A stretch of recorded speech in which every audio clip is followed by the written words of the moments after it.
नमो शाक्यमुनि बुद्धाय। भगवान बुद्ध और उनका धम्म। द्वितीय कांड, भाग 7वां, स्त्रियों की धम्म दीक्षा। वीडियो क्रमांक 2। आइए इस वीडियो में देखते हैं प्रकृति नामक चंडालिका की धम्म दीक्षा।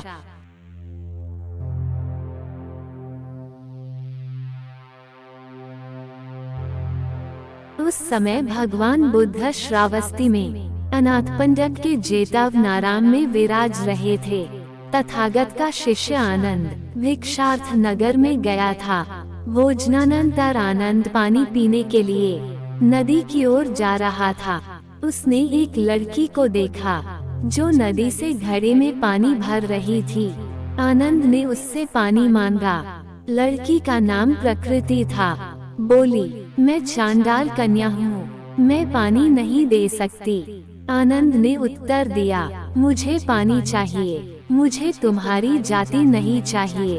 तब लड़की ने आनंद को अपने बर्तन से कुछ पानी दिया। तब आनंद जेतवन लौट आए। वह लड़की भी आनंद के पीछे पीछे आई और आनंद के निवास स्थान का पता लगा लिया। उसने ये भी मालूम कर लिया कि उसका नाम आनंद है और वह बुद्ध शिष्य है। घर लौटकर उसने अपनी माँ मातंगी से सारा वृतांत कहा और जमीन पर लेटकर रोने लगी। माँ ने रोने का कारण पूछा। लड़की बोली, यदि तुम मेरा विवाह करना चाहती हो तो मैं केवल आनंद से करूँगी, मैं किसी अन्य से नहीं करूँगी। माता ने पता लगाया। लौटकर लड़की से बोली,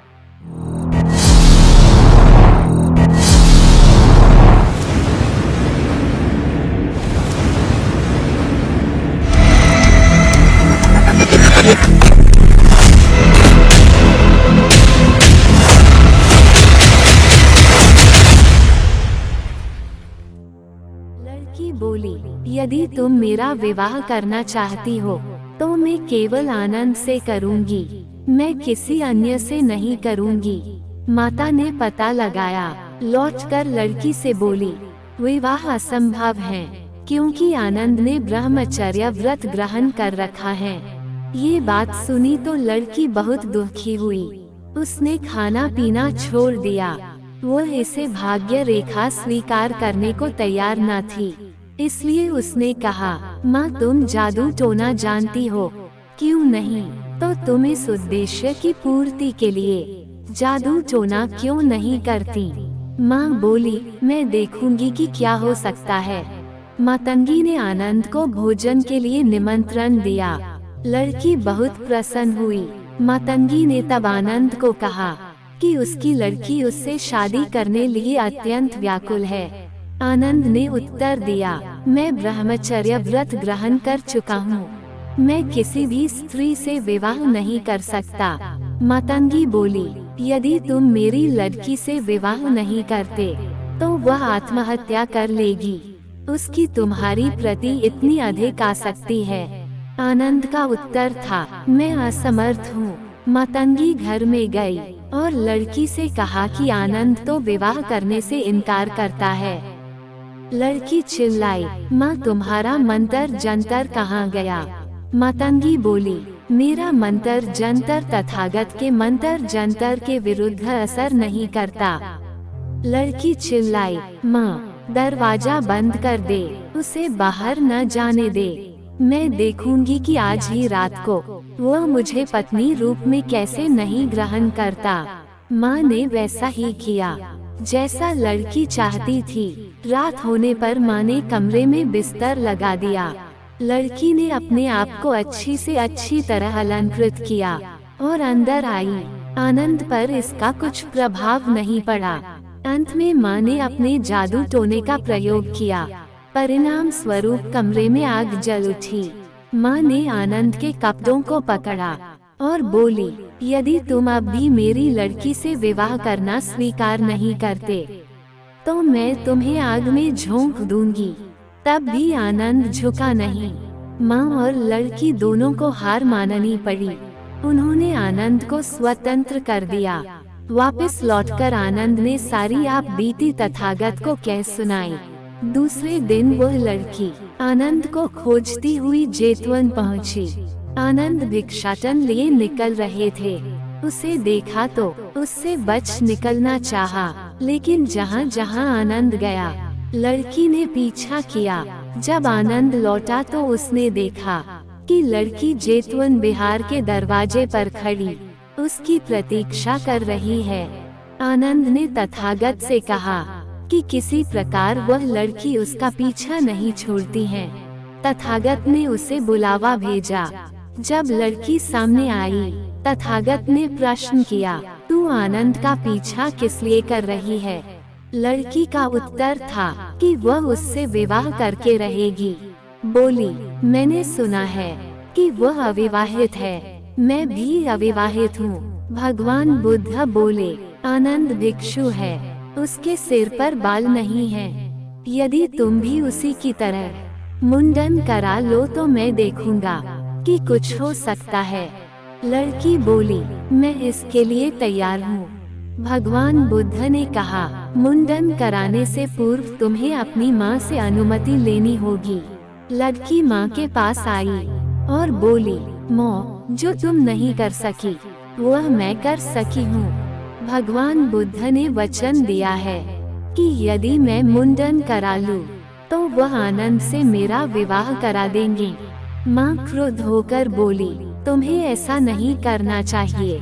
तुम मेरी लड़की हो और तुम्हें सर के बाल रखने चाहिए। तुम आनंद जैसे श्रमण से शादी करने के लिए इतना क्यों तड़पती हो? मैं किसी अच्छे आदमी से तुम्हारी शादी करा दूंगी। उसका उत्तर था, या तो मैं आनंद से शादी करूंगी या मर जाऊंगी। तीसरी बात होने को ही नहीं है। माँ बोली, तुम मेरा अपमान क्यों कर रही हो? लड़की बोली, यदि मैं तुम्हें प्रिय हूँ तो जैसा मैं चाहूँ वैसा मुझे करने दो। माँ ने अपना विरोध वापस ले लिया और लड़की ने मुंडन करा लिया। तब लड़की तथागत के सामने उपस्थित हुई। बोली, आपके आदेश के अनुसार मैंने अपना मुंडन करा लिया है। तथागत ने कहा, आखिर तू चाहती क्या है?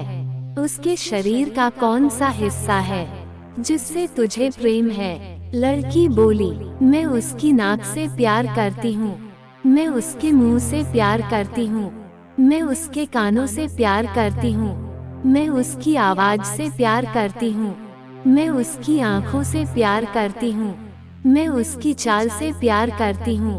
तब तथागत बोले, क्या तुम जानती हो कि आँखें आंसुओं का अड्डा मात्र हैं, नाक सीध का घर है, मुंह में थूक ही भरा रहता है, कानों में मैल ही मैल होता है और शरीर मल मूत्र का खजाना मात्र है।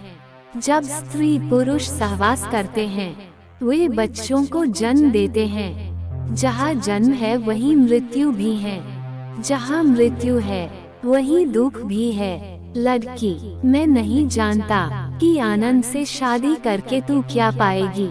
लड़की गंभीरतापूर्वक सोचने लगी और इस परिणाम पर पहुंची कि आनंद से शादी करना बेकार है, जिसके लिए वह मरी जा रही थी। उसने अपना यह मत तथागत पर प्रकट कर दिया। तथागत को अभिवादन कर लड़की बोली, अज्ञान के वशीभूत होकर ही मैं आनंद के पीछे लगी थी। अब मेरी आंखें खुल गई हैं। मैं उस नाविक की तरह हूँ जिसकी नौक एक दुर्घटना के बाद दूसरे किनारे जा लगी है। मैं एक आरक्षित वृद्ध पुरुष की तरह हूँ जिसे सुरक्षा मिल गई है। मैं उस अंधे पुरुष की तरह हूँ जिसे दृष्टि प्राप्त हो गई है। तथागत के ज्ञानामृत ने मेरी निद्रा भंग कर दी है। भगवान प्रकृति है, तथापि तू चांडाल कन्या है।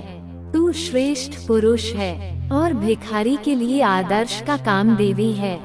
तू नीची जाति की है सही, लेकिन ब्राह्मण तुझसे शिक्षा ग्रहण करेंगे। न्याय तथा धर्म के पथ से विचलित न होना। तेरी कीर्ति राज सिंहासन पर बैठी हुई रानियों की कीर्ति से भी बढ़ जाएगी। शादी की बात जाती रही तो अब उसके सामने भिक्षुणी संघ में प्रविष्ट होने के अतिरिक्त दूसरा मार्ग न था। उसने इच्छा प्रकट की तो वह भिक्षुणी संघ में ले ली गई। यूं निस्संदेह वह नीचतम जाति की थी।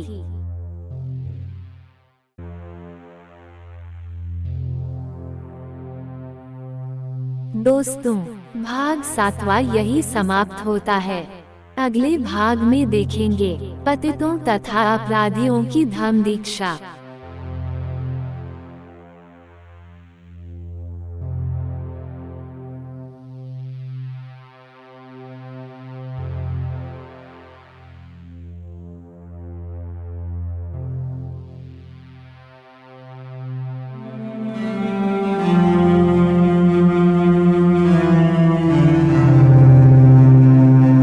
दोस्तों, उम्मीद है कि हमारा ये छोटा सा प्रयास आपको पसंद आएगा।